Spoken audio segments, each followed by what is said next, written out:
میگه در دوره های رسول اکرم و دائم کار این مادرمان رفتن همون مسجد بود، خس و خاشاک مسجد از مسجد بیرون میکرد.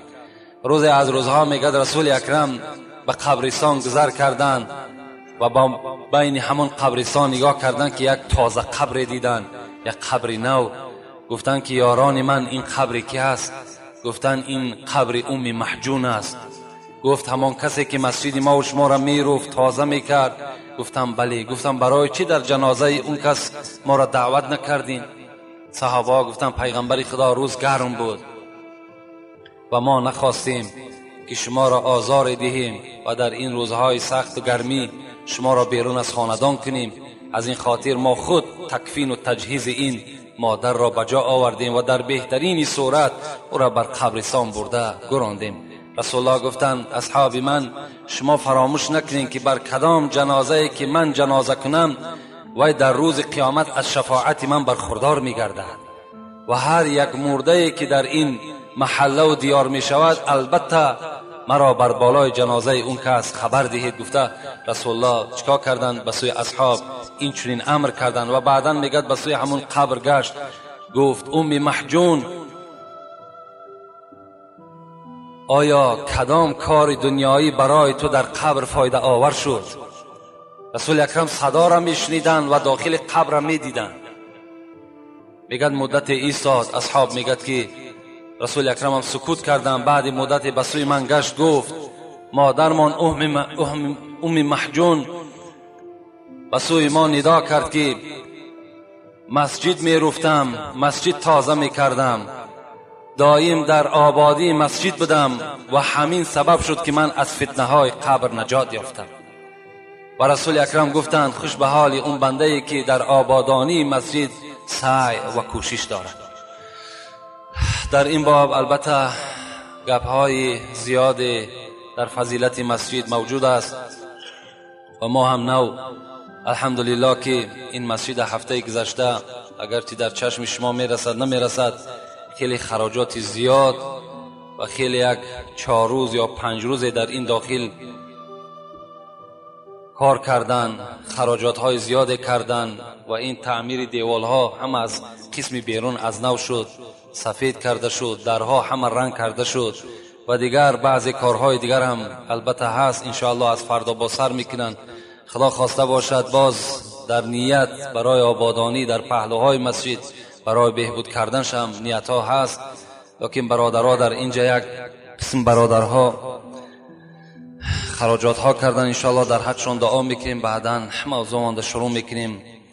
برادر اکای جمشیدمان 60 سامانی، حاجی خالوف که البته خدمت اولشان نیست چندین بارها باز هم گفته و ناگفته 1150 سامانی، برادرمان شیرعلی 2 قطی ایمولسیا دادن، محب الله 50 پیاله و 2 قطی لک دادن، حاجی تورعلی 130 سامانی دادن، حاجی طلبیشا 50 سامانی دادن، برادرمان آدینشا 50 سامانی دادن، شریف خان 20 سامانی داد، حاکم برادرمان 25 سامانی دادن و اینجا برادرها خدمت کردن. یاردمچی ها در استان اکای فیضلی که خیلی اونم خدمتش در همین مسجد زیاد است با همراه اکای داستی و خلاوری همین مسجد فرزندای اکای داستی و دیگر برادرها در اینجا سعی و کوشش زیاد کردن، یعنی خدمت جانی هم کردن اگرچه پولی هم نکرده باشند.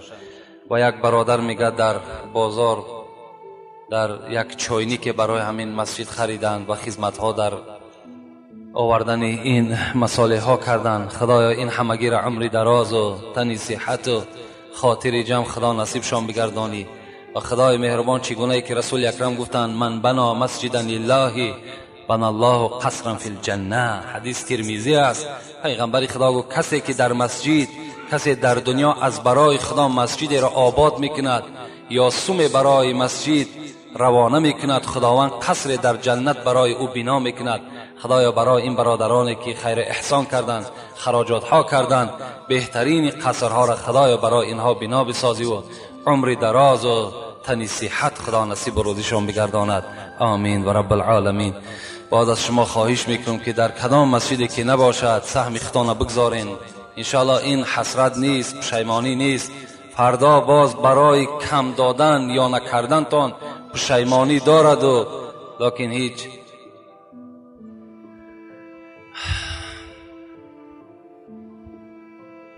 عبدالله ابن مسعود می آید حدیث سألت النبی ای العمل احب الى الله تعالی. حضرت عبدالله ابن مسعود می گوید از پیغمبر خدا سوال کردم، پیغمبر خدا کدام عمل از همه دیده محبوبتر و شیرینتر و خوبتر به سوی خدا هست؟ رسول اکرم میگه گشته گفتن الصلاة علی وقتها. 3 عملی هست گفتن پیغمبر خدا که دوست داشته ترین عمل به سوی خداوند هست. گوش می اندازیم کدام عمل هاست که این عمل ها را خدا دوست می دارد. وقتی که خدا که اون عمل دوست داشت، ما و شما بر همون عمل اگر چنگ می زدیم، ما و شما را خداوند چکار میکند؟ دوست می دارد. یکم رسول اکرم گفتند نماز در وقتش ادا کردن این یکی از عملهایی هست که خدا این دوست می دارد. امروز اکثری سوالهایی که در ما می شود 30 دقیقه بعد شام و 35 دقیقه بعد شام و 40 دقیقه بعد شام نماز خفتن بخوانیم جایز است یا نه؟ نه، البته جایز نیست. بین امروز فتوای علمای ما و شما تا 1.5 ساعت اجازت دادن که بعد شام شما میتونین که بعد 1.5 ساعت نماز خفتن تان ادا کنید. مادامی که حکم علماست در گردن ما و شما، واجب است اطاعت کردن او. اطیعوا الله اطیعوا الرسول و اولو الامر منکم. اونا اولو الامر هستند در ما و شما، باید که اطاعت کنیم. اگر چی مثال در 40 دقیقه و 35 دقیقه نماز خواندی، اون نماز هم نمی شود و اون عمل در نزد خدا محبوب هم نیست، دوست داشته شده هم نیست و خداوند محتاج نماز تو هم نیست. از این خاطر از همه شما خواهش میکنم بین همون یک امت اساسی شیم، بین یک نمازی بخونیم که از اون نماز ما و شما در نزد خدا یک برکات و یک ثواب در نامه اعمال ما و شما شود. اون نمازی که سراستی موار ما و شما میخوانیمش، نمازی که بی طاقتانه ما و شما میخوانیمش، و چگونه نماز میشود؟ بین یک شخص آمد داخل مسجد در آمد نماز خواند، رسول اکرم چی گفتند؟ گفتند نماز را از سر بخوان. خیستند امر پیغمبر خدا را بجا آوردن، باز خیستند باز خواندن، رسول اکرم گفتند از سر نماز بخوان. باز خواندن، 3 بار تکرار شد، رسول الله گفتند باز نماز از سر بخوان. گشته گفتند رسول اکرم من دیگر از این دیده زیادتر نمیدانم، چه هست معنی نماز من؟ رسول الله گفتند که اعبد الله کأنک تراه فإن لم تکن تراه فإنه یراک. خدا را چنان عبادت بکن که خدا همچنانه که خدا را تو میبینی، و اگر چنده که خدا را تو نمیبینی لکن خدا تو را میبیند. خدا را همچنان عبادت کن. اصلی فإنک لم تصلی، از سر بخوان نماز، زیرا اینکه تو نماز نخواندی. برای چی بود؟ برای پیغمبر خدا نگاه کرد که بسیار تیز رکوع میکرد، تیز سجده میکرد، مثل همون مرغ دانچینی که هست در کتاب ها می آید. امروز اکثری ما و شما همچنان نماز داریم، تیز نماز ادا کنیم، لیکن این نماز در نزد خدا هیچ قدر قیمتی ندارد. رسول الله گفتند دوست داشته ترین عمل به سوی خدا چی بوده است؟ نماز در وقت خودش خواندن، نماز در وقتش ادا کنیم. نمازی که در وقتش نباید، شناختن وقت خودش فرض است. اگر در وقتش نماز نخواندین نماز نمی شود. من سراسیمه گفته در ساعت 12 شما پیشین بخونین، من سراسیمه گفته در ساعت 4:30 سحر بامداد بخونین. اینا وقتش نیست. هر یک چیز به خودش وقت دارد. شناختن وقت این فرض است. دویم عملی که رسول اکرم گفتن خداوند دوست می‌دارد این چی است؟ بر الوالدین، خدمت کردن در حق پدر و مادر. این هم یکی از عمل‌های هست که خدا و پیغمبر خدا این عمل را دوست می‌دارد. سوم عملی که خداوند دوست می‌داشته است الجهاد فی سبیل الله. پیغمبر خدا گفت جهاد، محاربه با دشمن‌های خدا کردنم خداوند و پیغمبر او دوست می‌دارد. از بین این 3 عمل که امروز موضوع ما و شما این خدمت کردن در حق پدر و مادر است. ما جدا میکنیم، استثناء میکنیم و میگوییم که بر الوالدین یعنی خدمت کردن در حق پدر و مادر، این یکی از چی بوده است؟ یکی از عملهای بوده است که خدای ما و شما این عمل را دوست می‌داشت. خوش به حال آن فرزندهایی که خدمت پدر و مادر میکنند و خودشان را محبوب خداوند میگردانند. رسول اکرم صلی الله علیه و سلم میگوید مرد آمد و گفت یا رسول الله اريد الجهاد، پیغمبر خدا میخواهم که در راه خدا جهاد کنم، در محاربه به سوی یهودی ها کار بردارم.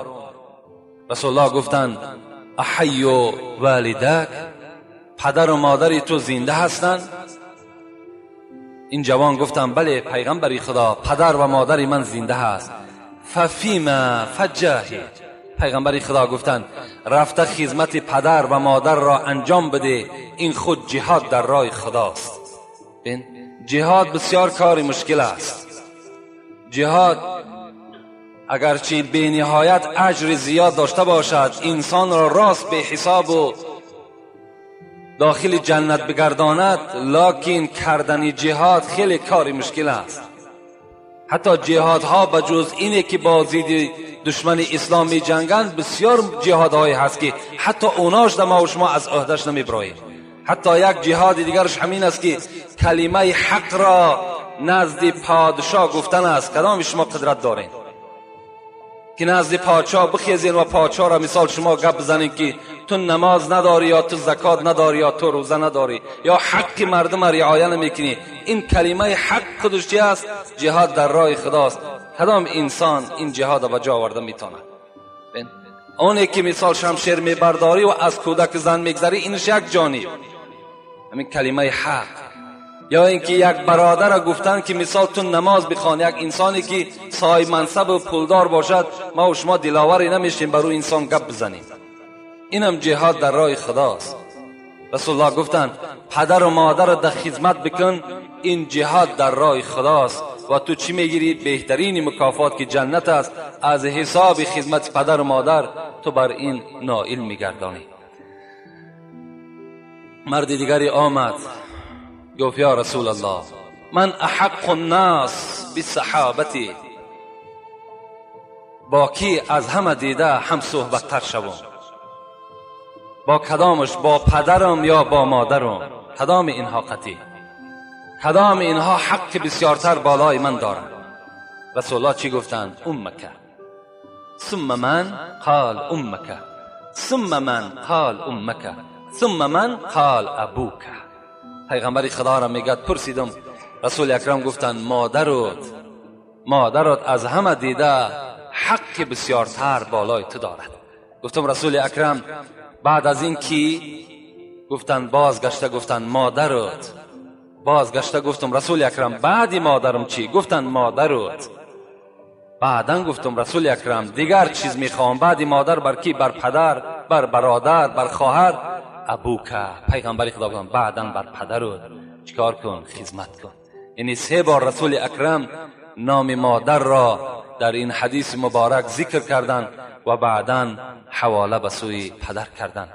یک جوانی آمد میگد با همراهی زنش یختصمان فی سبیلهما، در دستشان یک کودک بود میگد در دست این زن، و نزد رسول اکرم حاضر شدند و گفتند رسول اکرم یختصمان فی سبیل، ما یک قضاوت داریم، ما یک مسئله داریم، میخواهیم که این مسئله را شما حل کنید. گفتند چی مسئله هست؟ گفتند این مرد میگوید که من حق بلند دارم و این زن میگوید که من حق بلند دارم، کدام ما حق ما بلندتر است؟ مرد میگد به سوی پیغمبر خدا گفت هذا ولدی خرج من صلبی، همین فرزندی که در دست من است پیغمبر خدا، همین از پشت من است، همین فرزند من است. میگه این زن گشته گفت، زنی همین مرد بود، گفت چی گفت؟ گفت در اصل پیغمبر خدا این فرزند همین مرد است. حمله خفا و وضعه شهوتا، لکن همین آبی که همین فرزند از او به دنیا آمده است، این بسیار سبک بود در پشت این مرد. این به سبکی برداشتش. وقتی که در رحم من پرتافتش، از حساب شهوت پرتافتش. لکن وضعته کرحا و حملته کرحا و ارضعته حولین کاملین. پیغمبر خدا، این فرزندی که از آب این مرد در وجود من پیدا شد، این من با مشکلات برداشتم، با مشکلات تولد کردم و باز 2 سال دیگر این شیر دادم. پیغمبر خدا حکم کن، حکم پدر بلند است یا حکم مادر؟ فقضا رسول الله صلی الله علیه و سلم لأمی. بعد پیغمبر خدا حکم کردن که حکم مادر چی هست؟ بلند هست. البته به البته حکم مادر بلند بودنشم اگر ما و شما در سوره لقمان نظر کنیم، خدای ما و شما میگوید و وصینا الانسان بوالديه حملته امه وهنا على وهن وفصاله في عامين ان اشكر لي ولوالديك الي المصير. صدق الله العظیم. خدا در این سوره قرآن به ما و شما چی سپارش میدهد؟ میگوید چگونه ای که جمعه پیشین از سوره اسراء به شما خواندم که از اولش امر پیغمبر بود، اینش هم از امر سر میشد و وصینا الانسان. خدا میگوید وصیت کردیم فرزند انسان را، سپارش دادیم فرزند انسان را، امر کردیم فرزند انسان را، یا وظیفه گذاشتیم به گردن فرزند انسان. چه وظیفه گذاشتیم؟ که پدر و مادرش را احترام کند، پدر و مادر را احترام کند. حملته امه وهنا علی وهن. و فراموش نکند که این فرزندی که امروز به وایه رسیده است، این همچنان در یک صورت کلان در دنیا از زمین مثل گندم نروید، بلکه این مادر در شکم خود برداشت. خدا میگه وهنا علی وهن، مشق علی المشق. صاحب تفسیر میگوید یعنی مشکلات به مشکلات، روز به روز مشکلات بالای مادر زیاد میشد، ترا میبرداشت. حملته امه وهنا علی وهن و فصاله فی عامین. باز تو را 2 سال دیگر میگه خداوند شیر داد. ان اشکر لی ولی والدیک، من از شکرانه مرا بجا بیار و بعد شکرانه من شکرانه پدر و مادرتم بجا بیار. و الی المصیر، فراموش نکن که بازگشت تو به سوی من است. من از این سپارش و از این وظیفه‌ای که بر ذمه تو گذاشتم برای احترام پدر و مادر، از تو پرسان میکنم که آیا تو اینا بجا آوردی یا نه. عبدالله ابن سلام در دوره‌های رسول اکرم میگن یهودی بود، لکن ایمان آورده بود. این کس وقتی که میگن بیمار شد، رسول اکرم همراه اصحابش در مسجد نشسته بودند و آمدن به پیغمبر خدا خبر دادن یا رسول الله، عبدالله ابن سلام در حالت نزع جان است و از شما بسیار تکلیف است که در تلقین کلمه شهادت حضرت اشتراک کنید. رسول اکرم از جا خیستند، همراه حضرت عمر، همراه حضرت علی، حضرت بلال خانه عبدالله ابن سلام رفتن نگاه کردن که البته سکرات موت خیلی مشکل است، جان دادن خیلی کار مشکل است. نگاه کردن حال عبدالله خیلی وزنین است و کلمه شهادت بر زبان عبدالله ابن سلام هیچ دور نمیزند. رسول اکرم بلال را گفتند بلال از همسر عبدالله سوال کن شوهر او در دنیا چگونه حیات خود سپری کرده است. بلال وقتی که از همسر این عبدالله سوال کرد، همسر عبدالله گفتند به خدا قسم عبدالله هیچگاه نماز خود در خانه نمیخواند مگر 5 وقت در نماز در مسجد جماعت از پشت رسول اکرم نماز میخواند. روزی نبود که عبدالله خیر احسان در راه خدا نکند. عبدالله اکثر وقت روزدار بودند. من نمیدانم که از عبادتهای خدا هیچ تنبلی ندارم. الرمضان و ادیت الزکات و حججت البیت فماذا لی. صحبت هم میگذارین. پیغمبر خدا من 5 وقت نماز میخوانم. یک مرد گفت زکات میتم، مالدار هستم، روزه رمضان میگیرم و حج در راه خدا کردم. فماذا لی، حکم من صادر کن، من چگونه آدم هستم؟ من فعل ذلك، پیغمبر خدا گفت کسی که اگر همچنان عملهایی که تو نامبر کردی ای فرزند من انجام داد، کان مع النبیین و صدیقین و شهدا و صالحین، کسی که اگر این عملهای تو الحال فرزند من نامگیر کردی، 5 وقت نماز، دادن زکات، گرفتن روزه و کردن حج، اون کس در روز قیامت همراه پیغمبرها، همراه شهدا، همراه صادقا و همراه صالحین است. الا ان یعوق والدی. لیکن گفت پیغمبر خدا مگر در اینجا یک شرطی است، مگر اینکه اگر عاق پدر مادر نشیده باشد. روزه داشت، زکات میداد، روزه میگرفت، حج کرد، لیکن اگر عاق پدر مادر نباشد، اگر عاق پدر مادر باشد، این عبادت ها برای او هیچ سود و هیچ فایده نداشته است. عبدالله سلام از عبادت هیچ تنقیصی نداشته بوده است. لکن زنش چی گفت؟ فکر میکنم گفت که مادرش از عبدالله ناراضی هست. اینش گفت خاطری من ده هست، یادی من ده هست که مادر عبدالله از عبدالله ناراضی هست. رسول اکرم که از پدر مادر دیدار بر ما و شما شیرینتر و عزیزتر است و غمخوارتر است و باید ما و شما از پدر و مادر دیده پیغمبر خدا را دوستتر بداریم. رسول الله به طاقت شدند. حضرت عمر و حضرت علی را گفتند نزد مادر عبدالله میرین و از مادر عبدالله پرسان میکنین و از او درخواست میکنین که از فرزند خود راضی بشود. حضرت ها خیستن آمدن گفتن تو مادر عبدالله هستی؟ گفتن بله من مادر عبدالله هستم. الحال گفتن میدانی که عبدالله در نزع جان است؟ مادرشون گفتن نه نمیدانم. البته وای به حال او فرزندی که از نزع جانش حتی که مادرش درک ندارد. بین فرزند هیچگاه مادر نمیخواهد که حتی مصیبت فرزندش بیند، لکن در حالت مصیبت ما و شما اگر مادر ما زنده باشد، پدر ما زنده باشد، بالای سر ما و شما مغفرت گناه ما و شما را طلب کند، این یک شادی برای ما و شماست. از آنه که در مرده ما و شما نیاید، در معرکه ما و شما از حساب ملالی که داشته باشد نیاید، این برای ما و شما مصیبت است. گفتن من درک ندارم، لکن من در دنیا و آخرت از عبدالله راضی نیستم.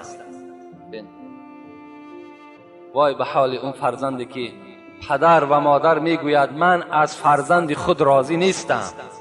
بسیار کلمه دشوار است، کلمه هست که دیگر هم دنیا و هم آخرت فرزند حل میکند. من از فرزند خود راضی نیستم، نه در دنیا و نه در آخرت. حضرت عمر هراسان شدند، دوان به پیش پیغمبر آمدند، گفتند از زبان مادر این سخن صادر شد. رسول اکرم خود خیستند، مادر را آوردن نزد عبدالله شیناندن، گفتند به چهره فرزند خود نظر کن. در حالتی هست که اگر تو راضی نشوی کلمه شهادت بر زبان این فرزند تو نمیگذرد و حال مشکلات مرگ این آسان نمی شود. گفتم پیغمبر خدا به حق خدا و پیغمبر که من از این فرزند راضی نیستم. گفتن چرا راضی نمی شوی؟ گفت این کسی هست که برای خاطر زنش مرا از خانه خود پیش کردگی هست، برای خاطر زنی خود، برای آنه که مثال شیرینی و محبت زن در دل او اثر کرد و مرا از خانه خود پیش کرد، من چگونه این فرزند ببخشم؟ رسول الله گفتند به حق آن چیزی که به حق آنه که من پیغمبری تو هستم و تو امتی من هستی، مادر عزیز از فرزند خود بگذر، از فرزند خود راضی شو. میگه این مادر وقتی که این سخن شنید که به حق پیغمبر و به حق امتی بدن تو، گو من از فرزند خود راضی شدم. در زمان میگه نگاه کردن که عبدالله با صدای بلند لا اله الا الله محمد رسول الله را میگه بر زبان خود رانده کردن و جان به حق تسلیم کردن. رسول اکرم بعد دفن این قبر چی گفتن؟ گفتن که وای به حال اون فرزندی که در دنیا مادر یا پدر از او راضی نباشد و خوش به حال او فرزندی که در دنیا مادر و پدر چی می شود؟ از او فرزند راضی می شود. خوش به حالی. البته از همه شما جوانای عزیز احترامانه از نام پیغمبر خدا خواهش دارم پدر و مادر آزار نتین. باور کنین اگر شما بخواهید که در قبر شما باغهای از جنت باشد و شما وارد جنت شین و قصرهای بهترین جنت از خود کنین، هر آینه پدر و مادر از خود راضی کنین. زیرا رسول اکرم گفتند که دعوت الوالدتی اسرع اجابتا، دعای مادر اسرع اجابتا. اسرع از کلمه چی است؟ در حال اجابت می‌یابد. گفتم پیغمبر دعای مادر در حال اجابتش میرسد. قیل لما یا رسول الله، پرسیدن چرا که دعای مادر در حال تأثیر میکند؟ گفت هی ارحم من الاب و دعوت الرحیم لا تسقطو. پیغمبر خدا گفتند زیرا که مادر از پدر دیگر رحمتر است. رسول الله گفتند و دعای رحیم، دعایی که آدمی که رحم داشته باشد، لا تسقطو، نزد خدا نمی غلطد بلکه اون چی می شود؟ بالا برداشته می شود و به اجابت می رسد.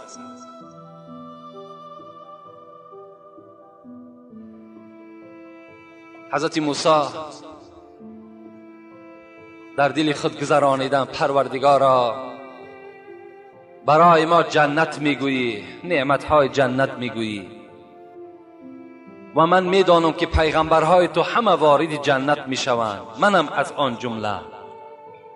لکن من در جنت همراه کی هستم؟ همراه کی هستم در جنت و همسایگی کی در من قرار دارم؟ خداوند ندا کرد موسی تو همراه یک قصاب در جنت سکونتی میکنی و هم صحبت بیشوی. حضرت موسی میگه در حیرت افتادن قصاب؟ گفتن بله همراه یک قصاب تو در جنت همراه میشوی. حضرت گفتن اون قصاب کیست؟ گفتن در فلان شهر سکونتی میکند. حضرت میگه از مکان خود سفر کردن و بر آن شهر رسیدن، نگاه کردن که یک قصاب عادی هست، عملش مثل عمل همین آدمهای عادی هست، دیگر هیچ عملی نداره. تا بیگاه میگن همین قصاب نظارت کرد، نگاه کرد. بعد این میگه بیگاه که شد حضرت موسی خودش را معرفی نکرد، شناس نکرد، بلکه گفت مسافر آیا در خانه خود راه میدهی؟ ما مسافر هستیم. گفت بله البته به البته، مرحمت گفته. از پس این قصاب میگه روان شد. وقتی میگه در خانه قصاب در آمدم، در یک خانه مرا شیناند. البته اون وقتا این قصرها و این 3 ایتاژ و 5 ایتاژ خانه ها نبودن، مگر یک خانه یا 2 کلبه‌ای داشتن خلاص. میگه شیناند و حضرت پیش از آن که نزد من دسترخوان پرتاید و آنچه در خانه دارد پیشنهاد کند، اولا نگاه کردم، میگه در کنج خانه یک سبدی بود که پر از پخته بود و در داخلش میگه یک زن خیلی برجا مانده افگار در داخل همون سبد بود. میگه حضرت میگه نزدیک شدن، با دست خود میگه طعام دراز میکردن، بر دهان او کس آب میدادن. وقتی که سیر شد میگه دستش میگه مادر برداشت، یک دعای داد میگه و قصاب میگه از خانه بیرون شد. وقتی میگه این قصاب از خانه بیرون شد، من نزد سبد حاضر شدم و گفتم مادر السلام علیکم، شما کی هستین؟ گفت من مادر همین قصاب هستم، سالهای زیادی رنج دارم، مصیبت دارم، بیماری دارم، لیکن الحمدلله که این فرزند من دایم در فکر نفقه من هست، شکم و لباس من و جای خواب من دائم معین کردگی هست. میگد گفت مادر عزیز آیا یگان امید، آیا یگان دعا، آیا یگان درخواست مقصد داری؟ گفت ای مسافر، گفت فقط یک امید دارم و دائم دعای من همین است که این فرزند من بعد این قدر مهربانی هایی که بر من میکند خدایا در جنت در همسایگی حضرت موسی باشد. فقط دعای من گفت همین است. میگه حضرت موسی گریان شدند و گفتند، مادر گفتند یک شادیانه بر من بده، یک هدیه بر من بده، زیرا که همان موسی که تو میگوی همان موسی من هستم و همان پیغمبر من هستم و دعای تو در نزد خدا اجابت یافت و این فرزند تو در جنت همراه من هست. خوش به حال اون فرزندهایی که همراه پیغمبرها و همراه شهدا در جنت از پشت چی؟ از پشت خدمت کردن در حق پدر و مادر هست. رسول اکرم در حدیثهای فراوان خود به ما و شما خبر می‌دهد کسی که سحر از خواب می‌خیزد مرضیاً لابویه، هر وقتایی که سحر بیدار می شود پدر و مادر از او راضی هست، پدر و مادرش راضی هست. مادامی که پدر و مادر راضی شد، رسول الله چی گفتند؟ له بابان مفتوحان الی الجنه. وقتی که پدر و مادر سحر که از تو راضی باشند، دو دروازه از دروازه های جنت برای تو کشاده ایستادگی منتظر تو هستند. و من امسا مثل ذالک، اگر تا بیگه هم که راضی ایستند، رسول الله گفتند اون دروازه ها هم کشاده منتظر این فرزند هستند. و این کان واحدا فواحد، رسول الله گفت اگر یک تش راضی باشد یک دروازه جنت برای تو کشاده هست. و اگر شخص سحر میخیزد در حالتی که مسخیطا لابویه، پدر و مادر از او راضی نیست، یعنی با او فرزند قهری هستند یا ملال هستند، رسول الله چی گفتند؟ کان له بابان مفتوحان الی النار، دو دروازه از دوزخ برای این فرزند کشاده ایستادگی هست. و من امسا مثل ذالک، اگر تا بگه این پدر مادر راضی نشد، اون دروازه های دوزخ برای این فرزند چی هستند؟ کشاده و منتظر این فرزند هستند. و این کان واحدا فواحد، اگر یکی همین هم غضبناک باشد، میگد ملال باشد، ناراضی باشد، یک دروازه دوزخ برای این فرزند منتظر است. لکن در دوام رسول الله چی گفتند؟ و این ظلم و این ظلم و این ظلم، 3 بار گفتند اگر چنده که پدر و مادر تو ظالم باشد، پدر و مادر تو ظالم باشد، پدر و مادر تو ظالم باشد، اگر چند پدر و مادر ظالم هم باشد، تو چیکار کن؟ تو خدمتی در حق پدر و مادر برای خود روا ببین و خدمت از آنها کنده نکن. زیرا خدا را بین در سوره همین لقمان و ما و شما چی میگوید؟ امروز بسیار جوان ها میآیند پیش ما، سوال میکنم پدر من فلان گپ گفت، آیا من در همین گپ خلافی اگر پدرم کار کنم چی میشود؟ خیلی خوش به حالشون که سوال میکنن و جواب خودشون میگیرن. خداوند در قرآن به ما و شما تذکر میدهد، میگوید و این جاهداک علی ان تشرک بی ما لیس لک به علم فلا تطعهما و صاحبهما فی الدنیا معروفا. صدق الله العظیم. سوره لقمان است. خدا میگوید اگر پدر و مادر بر کدام شما ای فرزندها امر کنند این که فرزند من با خدای خودت مشرک شو، یعنی شریک در ذات خدا بیا، یا میگویم فرزند من نماز نخوان، فرزند من روزه نگیر، فرزند من مالداری زکات نده، فلا تطعهما، این پدر و مادر را بزمی این قدر احترامی که دارن تو اطاعتشان نکن.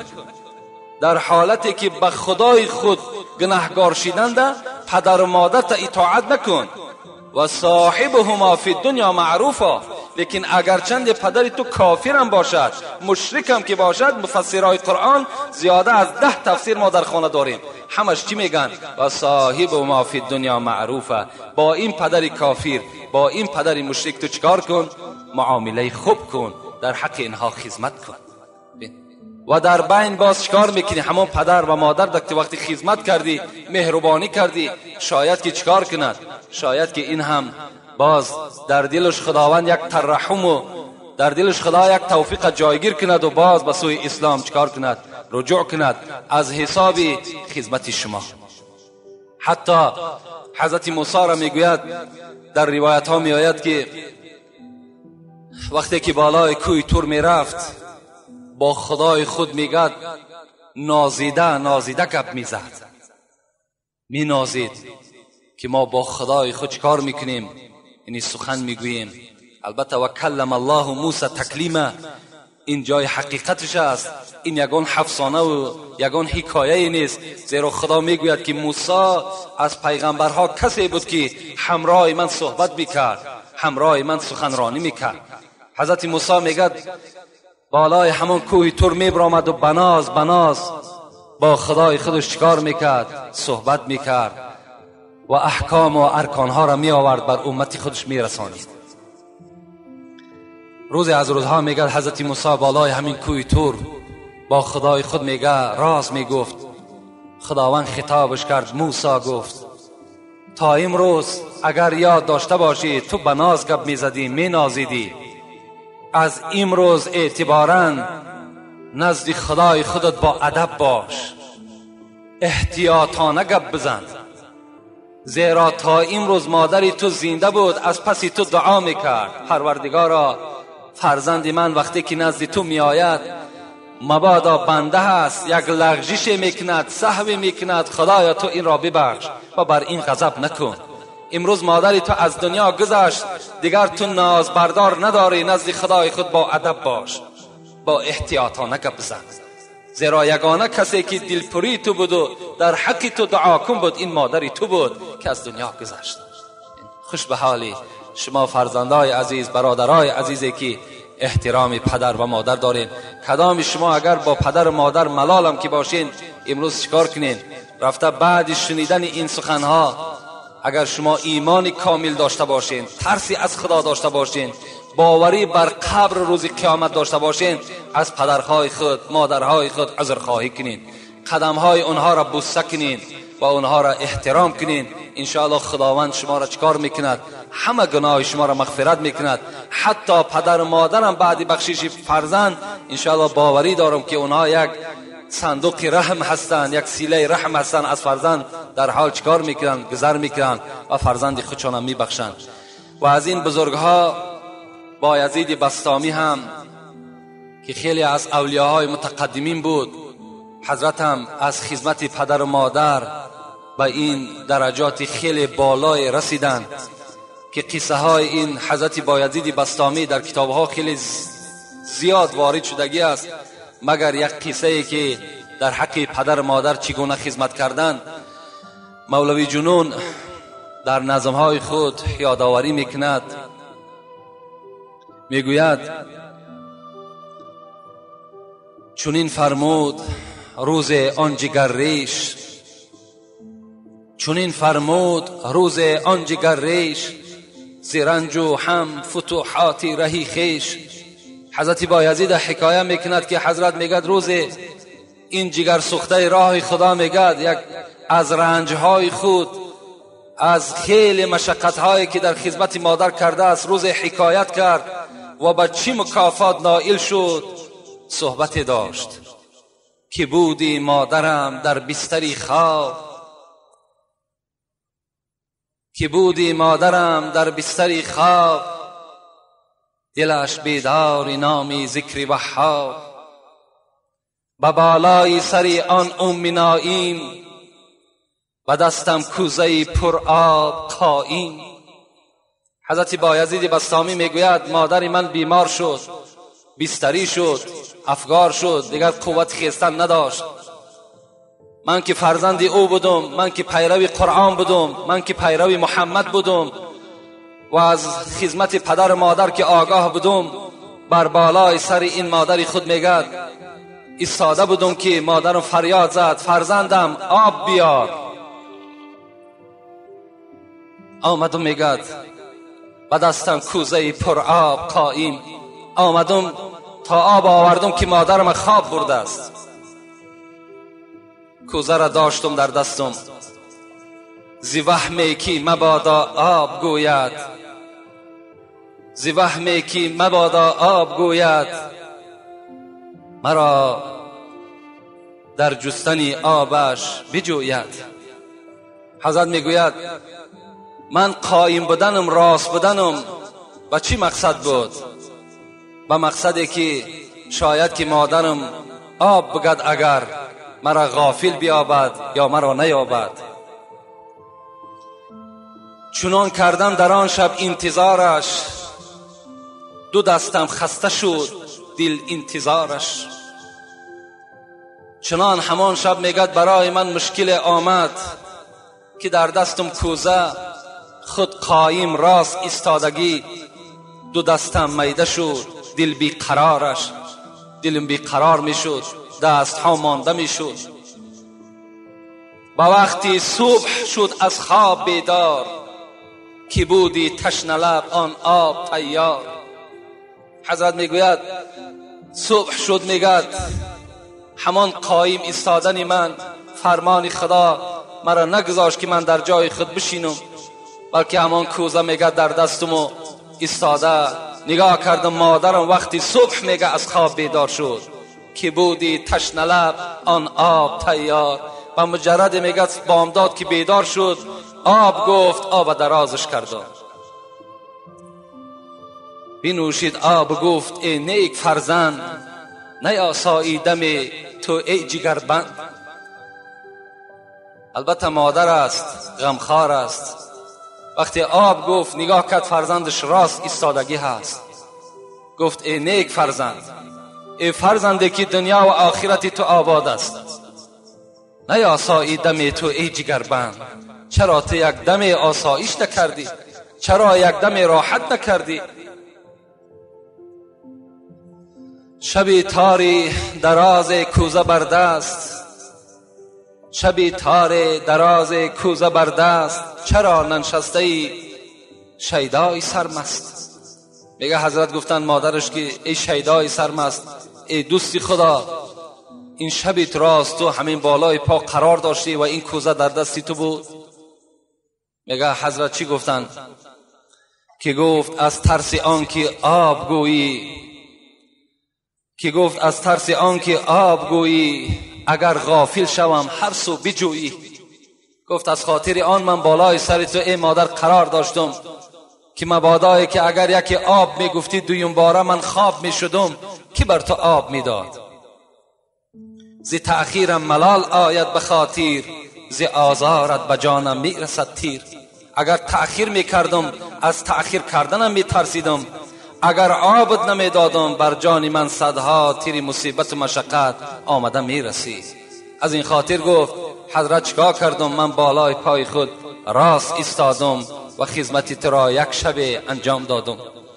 از آن دلیابی او در سحرگاه، کشاده شد دری اسرار الله. حضرت مولوی میگوید مادامی که دلیابی کرد، مادامی که بر مادر خود خرسند یعنی خدمت کرد، درهای اسرار الهی کشاده شد و میسر شد مراد دل و حکمت، شدم مستغرق فیضان رحمت.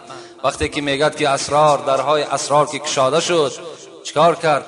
فیض خداوندی، رحمت خداوندی بالای من همون شب ریخت و من بر این اولیاگی و به این درجات هایی که رسیدم همه از حساب چی بود؟ از حساب پدر و مادر خدمتش بود. حتی که همین سلطان ویس قرنی که ما و شما داریم، همین حضرت هم از خدمت مادر به این درجات رسیدن که رسول الله خود حضرت سلطان ویس قرنی را ندیدند، لکن به اصحاب خود فرمایش دادند که ابو بکر تو هم سلطان ویس قرنی را نمی بینی، لکن عمر تو بر او چکار میکنی؟ تو بر او رو پرو میشوی. این از معجزه های پیغمبر بود که در حدیث های صحیح پیغمبر میگذره. تو کسا میبینی و اون کسا چکار کن؟ از سلطان ویس قرن تو دعا طلب کن، تو دعا طلب کن. که وای گفتن رسول اکرم وای از کجا میشناسیم؟ گفتن کفی دستش سفید است، یعنی کسل های سفید شده باشد، کفی دستش گفتن سفید است. از این گفتن شما حضرت سلطان ویس قرنی را میشناسید، از او دعا طلب کنید. بین حضرت عمر یار دویم پیغمبر خدا که رسول الله گفته بود انت فی الجنه، ای عمر تو در جنت هستی، باز عمر سپارش داد که دعای حضرت سلطان ویس قرنی را بگیرید. برای چی؟ برای که او خدمت مادر کردگی است و خدمت پدر کردگی است. در مسئله ها میگذرد، کسی که عاقی پدر و عاقی مادر است در امامتیش کراهیت است. این اگرچه عالم است، اگرچه مفسر قرآن است، اگرچه یعنی چی رتباتی نداشته باشد، اگر عاقی پدر و مادر باشد در نمازی که به مردم میخواند کراهیت دارد. تا این اندازه را فقهای ما و شما مهنت ها کردگیند. کدام پدر و مادری که از کدام فرزندی که اگر ناراضی گذشته باشد، یعنی گذاشته رفتن، برای اونها را هم ابولیث سمرقندی توصیه میدهد. شاید که این فرزندها از حساب نادانی کردند، یا شاید فرزندهایی باشند که این چنین خدمت‌هایی که الحال من ذکر کردم از گذشته ها شاید این خدمت‌ها را نکرده باشند و افسوس بخورند که اگر پدر و مادرمان میشد هر آینه این خدمت‌ها را میکردیم و دعای اونها را میگرفتیم. برای اینها هم وظیفه است. ابولیث سمرقندی میگوید برای آن کسانی که افسوس میخورند که پدر و مادر از آنها راضی شود و این فرزند اهل جنت شود، یا فرزندی که پدر و مادرش از اون ناراضی گذشتگی هست، اونها چیکار کنند؟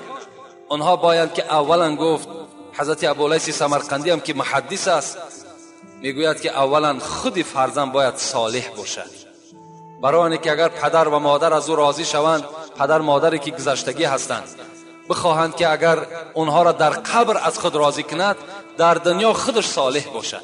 یعنی هم فرزند نمازخوان باشد، فرزند حلال خور و حلال رفتار باشد. دویم وظیفه‌اش با رفیقهای پدر و مادر رفت و آمد داشته باشد. سیوم وظیفه‌اش خیر و احسان در حق پدر و مادر کند. اون پدر و مادر از این فرزند در این دنیا راضی می شوند، اگر چند که ناراضی هم که از دنیا گذشته رفته باشد.